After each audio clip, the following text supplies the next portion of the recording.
Good day to you all, I'm the Squire, and welcome to the month of One Piece. A month of videos where I dedicate time to one of my favorite series of all time. Kicking things off, I'm going to be reflecting on the manga chapters released from July of 2021 to June of 2022. If you're an anime-only watcher, I strongly encourage you to click off the video to avoid spoilers up to manga chapter 1053. Finally, before we begin, make sure to like, subscribe, and share this video with others to look forward to more videos from me, including a few more One Piece related videos this month. With that out of the way, let's begin. And rewinding the clock all the way back to last year, we begin with our remaining Tobiropo fights. These would be the fights between Jinbei versus Who's Who, Frankie versus Sasuke, and Robin versus Black Maria, with Brooke, of course. Now, starting with Jinbei versus Who's Who, this backpedals from the revelations pertaining to the Gomu Gomu no Mi, and Shanks intercepting the fruit, because Who's Who was formerly an agent of Cypherpole, and was fired on the spot for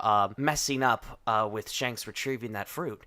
And I think it's a really cool way to add more context to Romance Dawn, without deeming Luffy as a Chosen One archetype when it comes to the significance of the Gum Gum fruit, as we're later going to see in this introspective, this analysis. I dug the twist that, of course, Who's Who was a former CP9 agent, even though we're not familiar with the character himself. While he's at it, fighting Jinbei, he drops knowledge relating to the sun god Nika. And as we later see, it amazes me how something like a concept like this can be dropped so late into the story and be alluded some time ago and then receive payoff in immediate chapters. Like, I believe the gap from this was, let's see, roughly 20 chapters of payoff from when we hear about the sun god and seeing how it plays into the story, relating to the significance of it all.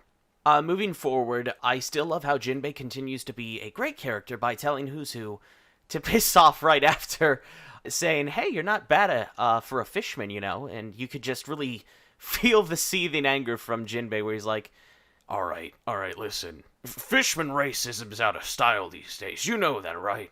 In terms of where I ranked this fight in particular, I really enjoyed this, and I would consider it one of the higher-ranking fights in Wano country, and a good fight for Jinbei when it comes to establishing him as a new Straw Hat. A great new addition. As we move forward into the fights, we have Frankie versus Sasuke. I was really conflicted on this one, honestly, because I love the matchup, but in terms of the fight choreography itself and the length of the fight, at least in the manga, it was only a chapter, it was just a pretty quick brawl with Frankie, all things considered. With how the fight panned out in terms of action and story potential, I was just a little miffed, you know? But that being said, I do think there were some fun highlights to this fight. Particularly, I like how Sasuke utilized his Triceratops zone with the Heliceratops technique. It is so stupid, but that's why I love it, and it is a great precursor of things to come relating to other Beast Pirates and their more animated features, and another animated power that we'll see a little later on. On the topic of Sasuke, I really like his sword. It's kind of like you know those barbershop things? Where it's like that candy cane swirling thing. It kind of reminds me of that, but, you know, it's a lot faster, and it's razor sharp. All in all, I liked this fight, but I guess I was just expecting a little more, especially with the fights it's sandwiched in between, with Jinbei and Robin's fights, particularly. But I do hope, following Wano Country, the next cover story focuses on Sasuke, because out of all the Tobiropo, he's the one I'm still interested in the most, and I'm also still for the theory that he is Kokuro's son from Water 7, which would actually tie really well into Frankie's backstory, since Kokoro was Frankie and Iceberg's, for all intents and purposes, foster mother. So it's gonna be interesting to see if we're gonna see more of the Flying Six outside of Wano Country, what the cover story will be after this German one. But moving on, we have Robin versus Black Maria, featuring Brooke, and I wanted to start with Brooke because, as my second favorite Straw Hat, I think him playing the role of support has to be one of my favorite aspects about this fight. Brooke didn't really get much of a big, hefty, plot-driven scene for him this arc, but I'm personally okay with that. He did very well previously in Whole Cake Island, and I'm just happy to see him, like, get in on the action, but still have nice little character moments here and there without taking away from the pacing of Robin's fight with Black Maria. It makes me happy to see him get in on the action, even if he doesn't get a dedicated 1v1 here. Now, regarding Robin fighting Black Maria herself, this goes back to Robin freeing Sanji from the clutches of Black Maria after Sanji was held hostage.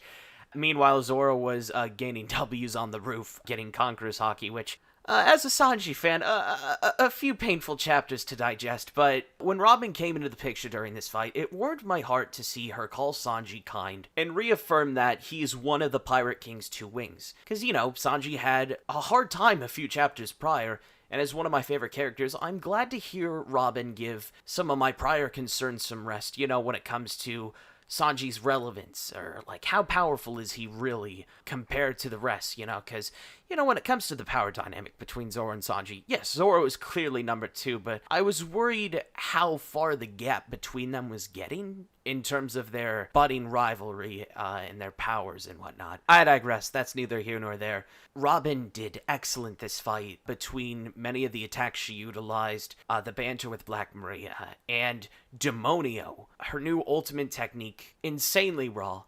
And it reminds me of Chernobog from Fantasia. I love it a lot. And seeing as she's on good terms with Hack and Koala from the Revolutionary Army, it was great to see her know a little bit of Fishman karate. But with that is actually going to be our remaining Tobi Roppo fights, because Drake defected, Usopp and Nami dealt with Page 1, well, I should say Big Mom, for all intents and purposes. Before we get to the meat and table of our remaining fights, we actually have a few things that went on during these fights, a few things in the interim.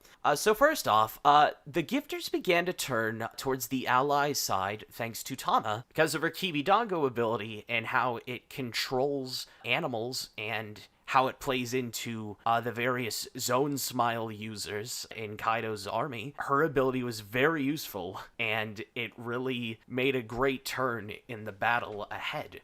Continuing on, after Luffy got knocked out of Onigashima, he was saved by the Heart Pirate submarine, and he's getting ready to get back up to the island for round 3 with Kaido. It's common he surpasses his foe on the 3rd attempt, actually. You gotta think back with Crocodile. He got drained twice by Crocoboy as he's trying to regain his strength. Caribou, who is a disgusting swamp creature, his gross ability actually comes into play and is able to provide Luffy with a crap ton of meat that helps supply him once again for his final round with Kaido. Momonosuke and Shinobu, who also fell off the island prior, they were in the midst of talking, and Momonosuke told Shinobu that he wants to be aged up to an adult because he knows that is probably the best chance Luffy has of getting back up to the island. And honestly, I'm gonna be real, that's the best thing to have happened to his character, because I do not like Momonosuke before the end of this arc. I've just never been a big fan of Momonosuke, but the scabbards are cool. While Luffy's regaining his strength, Yamato has tagged in fighting his father, and it turns out that he has the mythical zone devil fruit, the Inu Inu no Mi, model Okuchi no Makami, and as a fan of the game Okami, his fruit and beast form makes me fanboy a little with how there are specific elements that remind me of Amaterasu, the pure white wolf form, the fire and ice at play. I really like it. Now, on the topic of other fights, there's also a fight between Raizo of the Mist and Fukurokuju of the Oni Wabanshu. And this fight in particular started pretty early, but it's going to go down as one of the funniest fights in this arc, because the fact it took place in the back for nearly 30 chapters is so entertaining to me. But as we get back to Yamato himself and other things at play, we start getting to the Fire Festival's ending. The day afterwards of the Fire Festival, Orochi's gonna come back. It'll be another painful, sad day in Wano country. That is, if the raid were to fail, of course. But it's a shonen, you know they're gonna pass. One would think, anyways. I like the stakes at play, with most of Wano's population aware that Onigashima is slowly approaching the flower capital. Otherwise, we have Zorro and Sanji clash with King and Queen The minks give Zorro medicine that helps provide him with the energy and stamina he needs to fight after he used up a lot of that and got incredibly injured dueling with the two Emperors of the Sea on the roof. So the Lunarian race is teased and alluded to upon Zorro and Sanji coming to play and clashing with King and Queen. Meanwhile, Law and Kid continue their standoff with Big Mom following Roof Piece. Two other supernovas in Killer and Hawkins are fighting on their own. Off to the side, while all this stuff is going on between Zorro, Sanji, King, and Queen, Old Man Hyo and Kawamatsu talk about how Zorro has an oddly eerie similarity to one of the daimyos of the Shimotsuki family, and the potential connections between Zorro and the Shimotsuki family I find to be very interesting, and I'm very curious to see where it'll lead following the end of Wano. We move forward into Yamato's backstory. A quick little flashback. I do expect to see more from Yamato eventually in due time, but it's nice to see how he was mistreated as a kid, being imprisoned in the cave with many of the key samurai to Wano, and it fits for a really downer tearjerker, and I like to see how he began to look up to Odin more and more upon finding Odin's logbook. And of course, Kaido is also a bad father, as we expected. No surprise there. While I am no power scaler, it is also revealed that Yamato has Conqueror's Haki. It is one that I am particularly curious about, and how it'll pan out if he ends up joining the Straw Hats. The more I think about it, it's a nice parallel if he does join, because the three users of Conqueror's Haki on the Roger Pirates were Roger, Rayleigh, and Odin. Well, maybe Scott or Gabon could have it, maybe Sanji could get it. I'm not coping, what are you talking about? So anyways, we're transitioning to round 3 now. Momonosuke is a fully grown dragon. He has a little bit of trouble getting back up into the air, but Momonosuke is able to get Luffy back up to Yamato after Yamato had tagged in previously. So Yamato tags out with Luffy once he finally gets back up to the roof, and Yamato and Momonosuke make their way towards the lower end of the Skull Dome, so Momo can start to tow the island itself away from the Flower Capital. Meanwhile, we have that pesky little undying cockroach known as Orochi. Orochi turned out to survive his beheading and is threatening the Skull Dome by setting it ablaze. I was expecting Orochi to be alive, particularly because character deaths in One Piece and all that. We'll get to that. Believe me, we will get to that. But Orochi's mythical zone gives him 8 heads. So when Kaido beheaded him, well, there goes 1 head. That's simple enough, yeah. Inu, Arashi, and Nekomamushi also take out both Jack and Perospero, and I adore the paneling that illustrates them taking both of them out simultaneously. We get back and see more of the fights between Luffy and Kaido in the ensuing chapters, and we get to see Luffy better utilize Conqueror's Haki and put it into his attacks, and I love seeing how the Clash of Conquerors looks, with the users of Conquerors not touching each other, but it's sort of like a beam struggle, but it's not.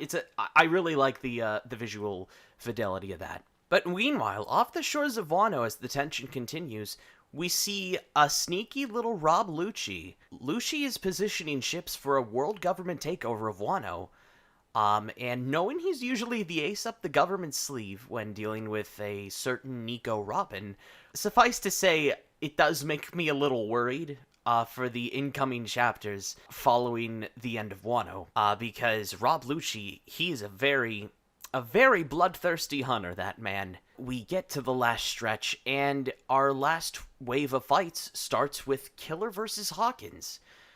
Gotta say, I like Killer a good amount, but Hawkins has never really been one of my favorite supernovas. But I think his ability adds great stakes for Killer, because during the fight, Hawkins is using his straw abilities to attach his life to Kid. And I think that is a very interesting twist on a way that Killer needs to find the means to take him out. But even though these two aren't my favorite supernovas, I really commend Oda the same way I commend Sakurai when he works on the Smash Brothers roster, for instance. Oda's able to make 2 otherwise pretty solid characters stand out in ways I wouldn't expect. One of my favorite twists in this fight, bar none, that really raised it high for me, is how Killer takes advantage of Kid's missing arm. I was not expecting that at all. That was very well played. Let's give him a hand. Oh, wait.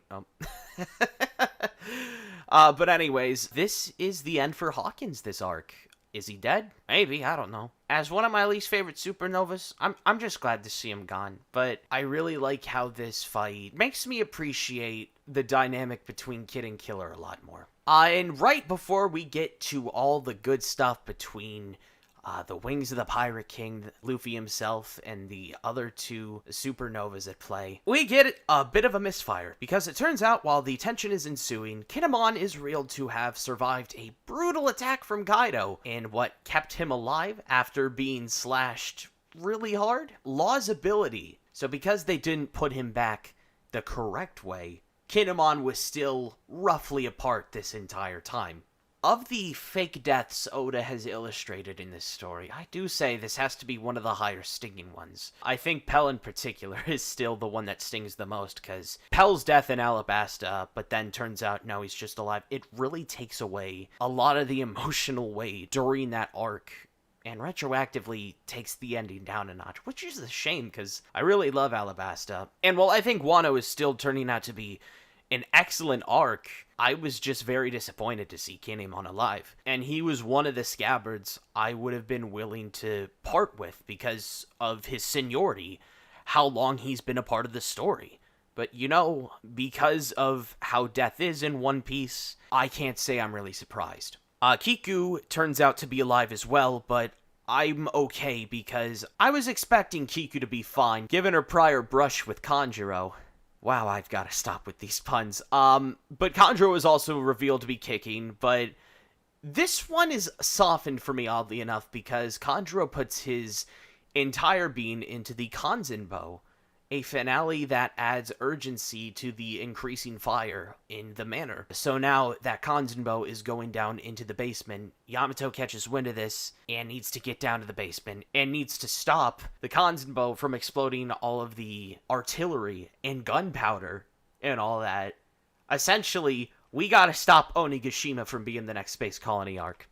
Alright, Sanji versus Queen. This is a fight that I had been anticipating, following back to the relations Queen has with Sanji's biological father in Vinsmoke Judge and Vegapunk, and how it all relates to Mads. So during this fight, Sanji begins to develop latent abilities courtesy of using his raid suit. It was a bit of an awkward way to use the raid suit. While I can understand the issues it might bring to his character to keep using that suit, I do dig the means how it gave him a power-up like this. But Sanji starts worrying that he is going to end up having the powers and cybernetic enhancements that his siblings has, and that is one of the last things he wanted to have. So the fight continues, and during one of the preceding chapters, Sanji has a bit of a moment where it seems like he hit a woman, and his initial assumption and the way it was paneled, it left me incredibly shocked.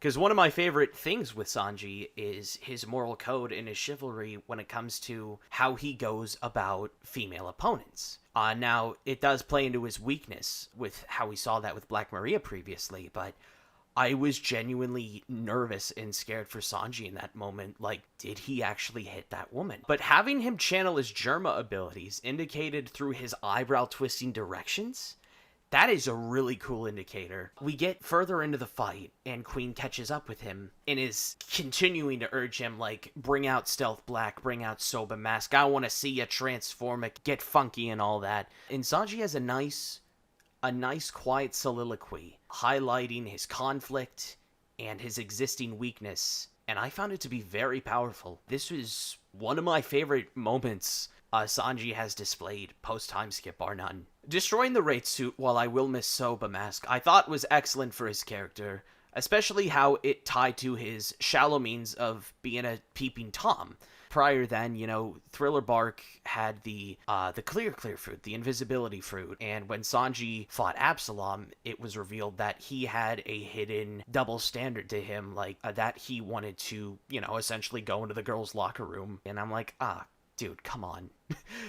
Like, no, you didn't have to do that. You know, when he destroyed the raid suit, he said, farewell Germa, farewell Women's Bath. And if the raid suit wasn't just a way to give him a power-up, but to also take out that character fluke of his, even though he did fall victim to said fluke a little bit earlier in the story arc. I was very delighted to see that, but this tidbit is also pending, depending on how Oda wants to utilize future gags with Sanji and the like. But more continued praise, after a nice exchange with Zorro, whose pact with Sanji I do appreciate, Sanji uses Hell Memories, I think for the first time since Fishman Island, but it is recontextualized here with his traumatic childhood in Germa. It's a more apt and less sour-tasting motive than his time on Kamabaka Kingdom, where he was being chased by poorly exaggerated drag queen stereotypes. I do not like those stereotypes at all. And even if the pact that he did make with Mosshead was a little dramatic, I do appreciate that it shows that through a bitter rivalry,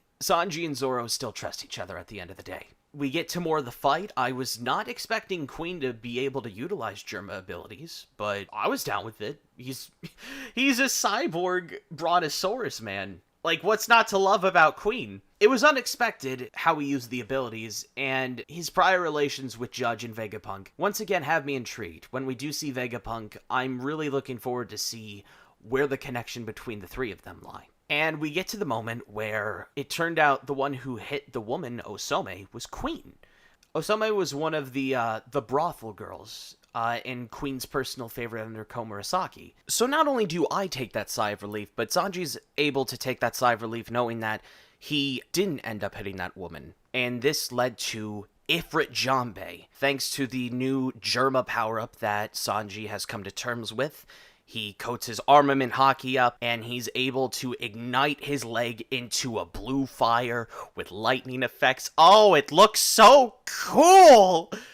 But yes, I do love the way Jambe looks, and what more can I say about that? I think Sanji versus Queen, it was a really great fight regarding Sanji. One of the first fights that he's had in quite a long time, actually, and I'm glad that it turned out the way it did. But moving on to Zorro versus King. So starting off, we have the additional lore to the swords in One Piece, and it is something that I always appreciate and look forward to, and Enma's prowess, being named after the King of Hell, is no exception. You know, I've never really cared too much for Zorro's backstory, so when we got those new details of Shimotsuki Kozaburo, and Kozaburo turning out to be Kuina's grandfather, I found more intrigue in Zorro's backstory, since we've never really known too much about him other than he's a country boy, he wants to get strong, he makes a pact with Kuina ends up dying. It's a very sad, touching story, but I also wouldn't consider his backstory one of the strongest ones. That being said, I do love what Kozaburo adds to this. It's also really cool to see that Kozaburo was the one to give Zorro his initial black blades from the East Blue Saga. But moving on to the fight himself, King's identity as a Lunarian was revealed, and he's a good-looking dude. Enough said. His identity as a Lunarian intrigues me, and it has me looking forward to what we can expect to see from the race in the future. Seeing what has been planted in the ground regarding what we can expect from Lunarians and their backstories, and us going into the final saga, I'm very interested to see where Lunarians as a concept will go. And then finally, we had Zorro come to understand how Conqueror's Haki works with him, and he was able to take down Queen with a really cool Foxfire style.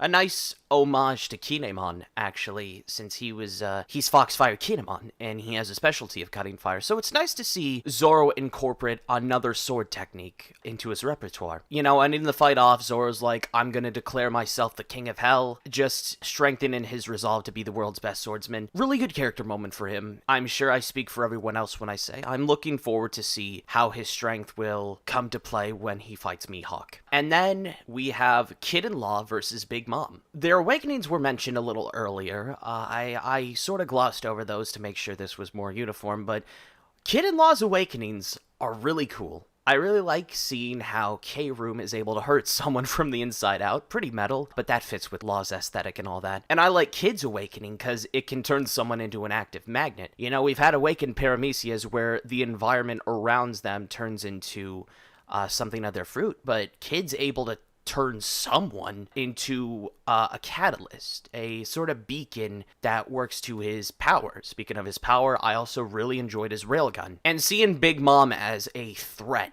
you know, with the soul pocus, like absorbing all these souls and becoming a big mom. Really threatening aura, and I've always liked Big Mom as a character, even though she may have fumbled in terms of some more comedic moments with the time we spent with her so far. Moreover, with Awakenings, we have Law's quiet space with our room. It's a very sweet homage to Corazone's ability, but Law was the one to finish off Big Mom. As more of the fan favorite of Luffy's two rivals, it was a very satisfying sight to see. And after being such a thorn in our protagonist's side over the course of this Four Emperors saga, it was nice to see Big Mom fall far from grace. Sort of like Gruntilda and Banjo-Kazooie.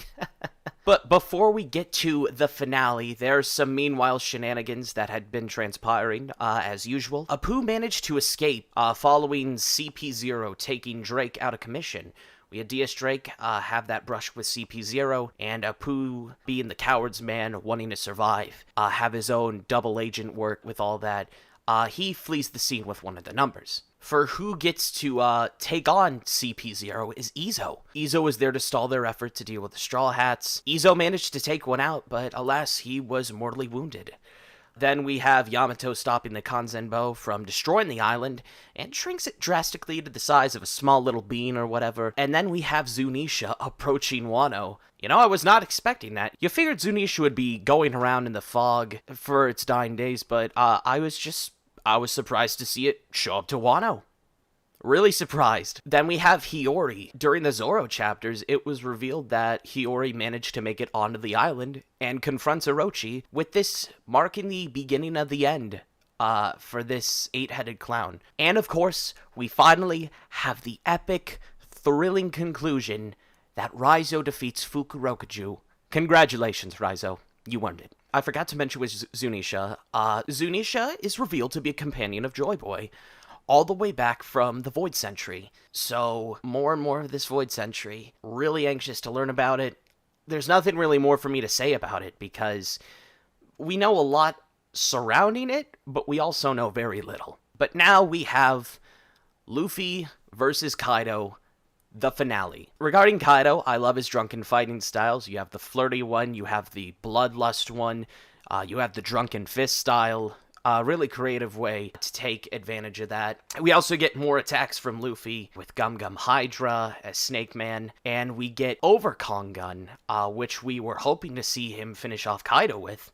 Albeit, if he did finish off Kaido with that, I feel it would have been underwhelming. And I think the CP0 agent who came up to the roof would have found it underwhelming too, because he held Luffy down, and Kaido, he tried to stop his own Thunder Bagua, but it ended up hitting Luffy in a very devastating manner, and it definitely shocked me when I read that. And seeing Kaido shocked and distraught that this great battle that he had after 20 years was once again cut short, it makes me more interested in his character and what goes into his mindset as a fighter, because, yeah, even though he's evil, even though he's a horrible father, even though he has this very evil antagonistic angle to him, it's very interesting to see that he also has this code of honor when it comes to fighting. He loves a good fight. And, you know, as we see these title cards come in saying that Kaido is the victor, I felt a pit in my stomach initially. You know, I know it's a shonen, good guys win at the end of the day, but seeing how there's always a story that manages to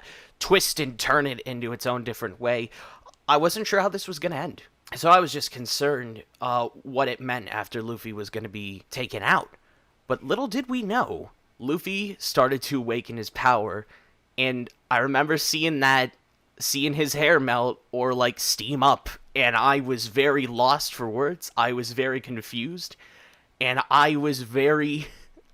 my mind was blown. Let's just say that. My mind was blown. So without missing a beat, next chapter, we cut over to Marijois. How's the reverie? Not going to elaborate? Oh, okay. Very well then. The five elders mention how the Gomu Gomu no Mi's true name was the Hito Hito no Mi model Sun God Nika. What? I'm sure that was many of our reactions as well. But yeah, Luffy's power this whole time, it wasn't just a rubber fruit, but it was also a zone mythical based off of a fictional deity in the One Piece world. Wow! Sure! So as we continue, Luffy realizes, you know what? I feel good. This must be the peak. Gear 5. What a phenomenal reveal. I think up until this point, Luffy's gears had this very wonderful sensation to them. You had Gear 2, which he increased his heart rate, it fired him up, and he was able to increase the speed of his attacks. You had Gear 3, where he was able to inflate himself like a giant balloon, really take out, like, bigger threats. And then you had Gear 4, which was sort of a fusion of the two, and was just an unbelievable powerhouse. And these were forms of Luffy that felt like his. They felt like wonderful transformations and enhanced abilities and techniques that were able to give him that trademark shonen power-up. But when you compare it to something like Super Saiyan, for instance, when you compare it to other notable power-ups that we've seen across shonen, I think this is the first time in a while that I've seen a reveal like this feels on the level of not just Endgame, but like a really huge deal in terms of like a shonen transformation. I consider this ability up there with Super Saiyan 1. It'll probably need more time to stew, and I know that might be a little brash given how big a deal the original Super Saiyan transformation is, but other than that, I can say that Gear 5's reveal was phenomenal. I love the elevation of taking Luffy's rubber abilities and making them a rubber hose ability that you'd find in a classic cartoon from the early 20th century. It is such a ridiculous ability, in the words of the Gorosei. So ridiculous as such, it makes for one of my absolute favorite devil fruits in the series. And I already loved Luffy's kit, but this elevates it quite a bit. Though unfortunately now I'm gonna have to reorganize what my favorite Paramecian zones are, but I digress. Speaking of ridiculous, that's what I can sum up as the next few chapters. We see Luffy throw lightning, he makes his opponent's eyes pop out, uses Kaido as a jump rope, and he gets big. And not like Gear 3rd big, he's just big now. He's a giant man. Good for you, Luffy. I love this kid. Another trait I love about Luffy versus Kaido is that once Luffy gets Gear 5, it does not feel like a complete curb stomp, and Kaido's still able to hold his own, even though he's on his last legs. I think it hit that wonderful blend where Luffy was able to put Kaido on the ropes, and Kaido was able to put Luffy towards his limits with his new ability. Now, while that is still going on, Jinbei and Raizo, they stop the fire that Orochi had started.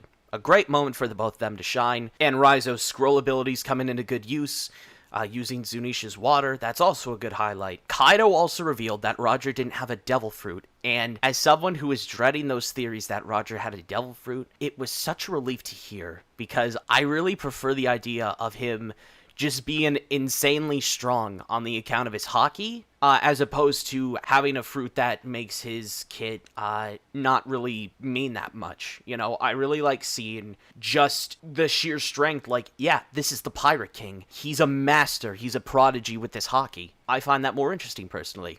We have a wonderful moment between Hiyori and Orochi, and Hiyori essentially saying, my dad's Kozuki Oden, and I'm his daughter, now you're gonna die. And we had that flip out where the Kanzenbo came in, lit Orochi on fire, sort of like a last act, but Orochi, to quote Vegeta, was like, I'm not going to hell alone, I'm taking you with me! And after being gone for chapters, we have Denjiro arriving to take out that last head.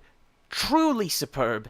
And his bond with Hiyori, a very wonderful, sweet, touching moment to end that. And as I mentioned, the Kanzenbo immolating Orochi, a fitting end for both survivors of the Kurozumi clan. Now as we start to get the fight winding down, we get a vague tease of Kaido's past, where he was a kid in the Vodka Kingdom, to his time on the Rocks Pirates, and to him starting out the Beast Pirates. It's vaguely shown. And while I'm intrigued with the mentality of the world being a battlefield, I also would have liked to see just a little more. But I do understand, though, that a lot of his character is tied more so to the Rocks Pirates, and his time with Big Mom and Whitebeard and Shiki on that crew. So I feel like once we see something related to Rocks, we're gonna get a bit more elaboration on what makes Kaido tick. Or we could see it from Yamato, since it's likely that he's going to be joining the crew. But finally, we have that fantastic final clash, where Luffy proclaims his dream that he wants a world where others can eat as much as they want. For a character such as Luffy to proclaim that, it is such a beautiful thing, and so fitting of his character, the one who loves eating and loves having banquets with others around him, and he wants nothing more for others that he loves to have as much as they can when it comes to providing for themselves. It's beautiful, and it's one of these selfless qualities that appeals to me when looking at a main character like Luffy. And then we had Gum Gum Bajrang Gun, and it is a great finisher. Even if the clash itself lasted 1 or 2 chapters too long, I could have done with a shorter length. And also, Momonosuke, the build-up with the flame clouds, I would have liked to see it just shrunken down too. I was a little fatigued with him seeing to continue to tow the island, but I was glad to see that great character moment with him, finally being able to bring everyone else to safety. You know, you had that beautiful moment with the Fire Festival ending with the lanterns, and it was all beginning to wrap up nicely, and as Onigashima finally fell to the ground, we enter the post-Wano era. And, oh, I am excited for this! So we get Kaido being defeated by being thrown into the volcano of Wano, and it led to a spectacular finishing panel with the volcano erupting. Are Big Mom and Kaido alive? We don't know. But seeing Wano end with a bang was a very wonderful sight as the dawn started to rise on Wano. As things begin to wind down, Momo declared to Zunisha that he's not quite ready to open the borders. A pretty bold move, you know, because there are evil government officials just right outside. They want to take your country for the Sea Prism. Yeah, good call, Momo. Of course, we have Tama as an unspoken MVP this arc because of her powers. So, Tama's Kibidongos, the effects of her powers usually wear off when the next full moon comes to turn.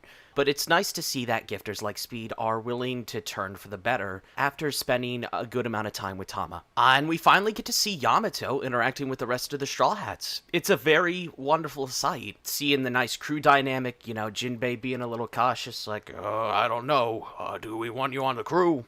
Maybe, that's gonna be up to Luffy. You know, you have Robin intrigued, you have Usopp and Nami agape, and then with Sanji, I was genuinely surprised to see Sanji's reaction more on the tame end. Though I do hope if Yamato joins, his dynamic with him is a lot more meticulously handled. But, you know, we'll see how that plays out. It's gonna be an interesting dynamic, Sanji and Yamato, if he joins. And we finally get to the point where the citizens in the Flower Capital are known to the world that Wano's new shogun has arrived, and it is a new 28-year-old grown-up Kozuki Momonosuke. He's got a great new design.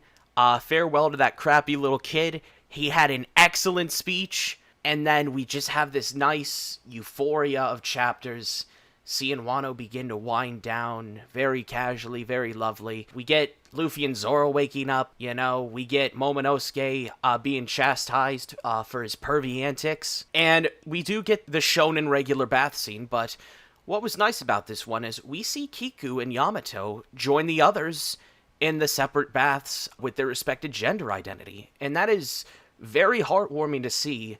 And it is something that I fully welcome, especially with One Piece's more so wishy-washy outlook when it comes to LGBTQ themes in the series and whatnot. But as the Sunny and the Frankie Shogun are being repaired, we get our new bounties. We come to learn that Luffy, Law, and Kid share the same bounty at 3 billion. When you combine those three at each, it is collectively more than both Big Mom and Kaido's.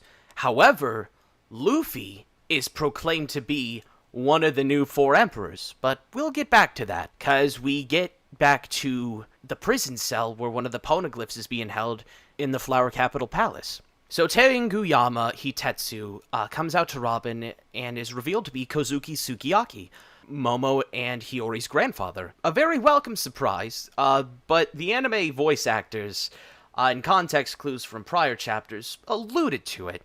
It was played interestingly well, but, you know, if you were paying attention, you could also see, maybe Hitetsu is this guy, maybe he isn't. Also, Robin was absent for a chapter well, the government guys were talking, and had a mini heart attack after we had that talk with the Gorosei that same chapter, where it's like, well, at least we're still getting Nico Robin. Right, Guernica? That's the name of the other CP0 agent. Fun name, being that of the Picasso painting. But yeah, Robin's okay, and she mentions Pluton is in Wano. Oh, okay. I guess we're moving to this now, you know? So to take us back, in this wild journey of Pluton, Crocodile was looking for that during the Alabasta saga, and Robin fibbed to his face that the Poneglyph just had old history, when it told us actually that Pluton was in Wano. And it's funny to think about, if Robin was frank with Crocodile, he would have gotten washed by Kaido. That would have been funny. And now we fast forward after we learn about one ancient weapon, and we're finally going to get to see an ancient weapon that we've known about since at least around 2001 and 2002. Like, that's crazy. We're finally going to see an ancient weapon. This is really the endgame, ladies and gentlemen. But speaking of endgame, we have a more sinister end in store for the arc, as we finally get to see Admiral Ryukugyu, also known as Aramaki, and his design is insane. You know, he's got the Justice coat, but man's not wearing a shirt. We have the cool-looking pants, he's got the tattoo, he's got a little sword, and he's got a very terrifying devil fruit that seems to do with plant life, and using vines and roots to drain nutrients from others around him. Yeah, that is terrifying. I do miss the Admiral suit, but I'm looking forward to seeing more of this absolute justice-oriented Admiral. As that trouble's going on, we have the Wano Celebration. You know, it's nice and cozy. We have the Straw Hats eating together. We see the Scabbards intervene. Oh my god, I almost forgot. I cannot believe I almost forgot this. Casualties. Izo and Ashura Doji did not make it out of this fight. I was not expecting that at all. Now, in terms of losses, I think that Izo is a very saddened one, because we've known Izo since the Paramount War, and we also know that bond he shares with his sister Kiku. It didn't get that nice, comfortable closure that we were expecting by the end of the arc, which is a bit of a bummer. Speaking of bummers, though, Ashura Doji, probably my least favorite of the Akazaya 9, if I'm honest.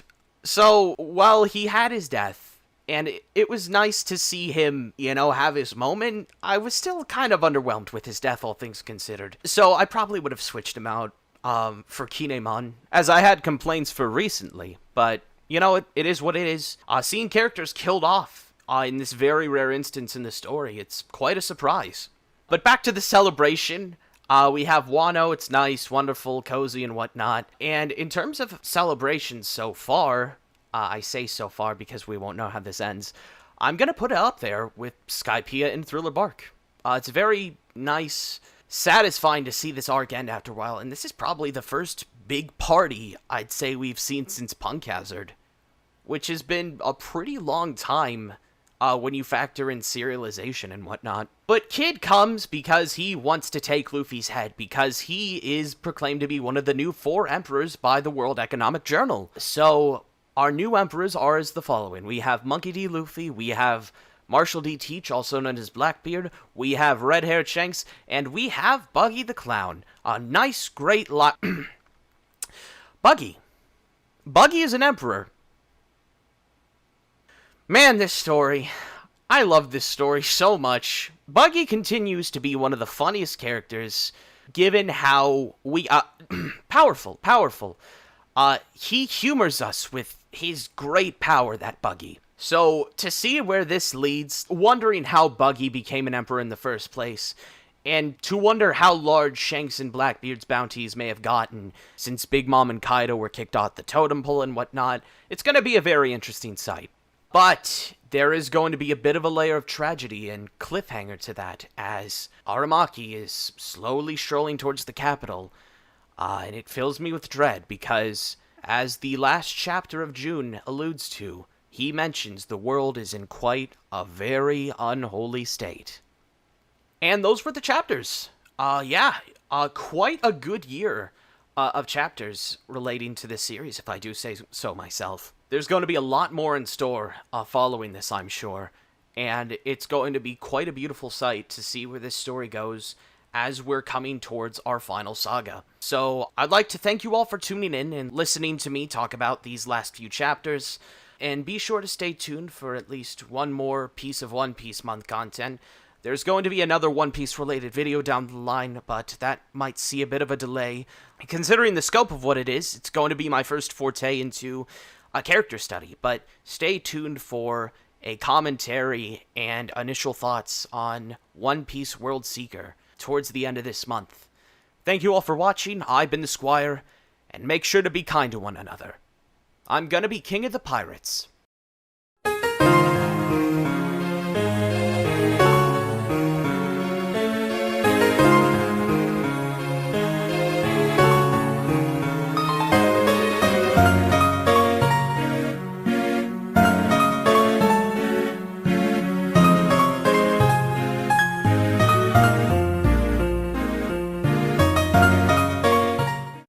And, you know, you have, up to this point, you had reveals like Gear 2, you know, nice and steamy. I always... Okay. Nice and steamy. Nice and steamy. I'm gonna save that one.